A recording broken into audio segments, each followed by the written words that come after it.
Hi అండి. నేను మీ Sandhya. Welcome to H V Deekshi vlogs. ఇవాళ టాపిక్ ఏంటంటే బేబీ బ్రెయిన్‌ని బూస్ట్ చేసే 5 సూపర్ ఫుడ్స్ నేను మీకు చెప్తానండి. అవేంటి అంటే మెయిన్‌లీ పిల్లల ఫుడ్‌లో అనేది ఇవన్నీ ఇంక్లూడ్ అయ్యి ఉండాలండి. DHA, ARA, vitamin B, iodine, iron and protein, choline అని ఇవన్నీ కూడా బేబీ ఫుడ్స్‌లో ఇంక్లూడ్ అయ్యి ఉండాలి మనం పెట్టే ఫుడ్‌లో. ఇప్పుడు నేను కొన్ని ఫుడ్ ఐటెమ్స్ చెప్తానండి. వాటిలో ఇవనేది పుష్టిగా ఉంటాయండి.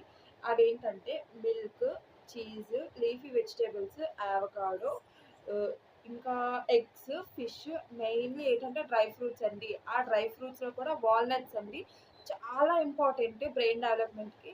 మీరు ఇవన్నీ పిల్లలకి ఇవ్వండి. వాళ్ళ బ్రెయిన్ డెవలప్‌మెంట్ అనేది చాలా బావుంటుందండి. చాలా అంటే చాలా బావుంటుందండి. ఓకేనండి. హెల్ప్‌ఫుల్ అయింది కదా వీడియో. బాయ్ అండి. సబ్స్క్రైబ్ చేసి లైక్ చేయండి. వీడియో క్లారిటీ లేకపోతే సారీ అండి. సారీ. ఓకేనా. బాయ్.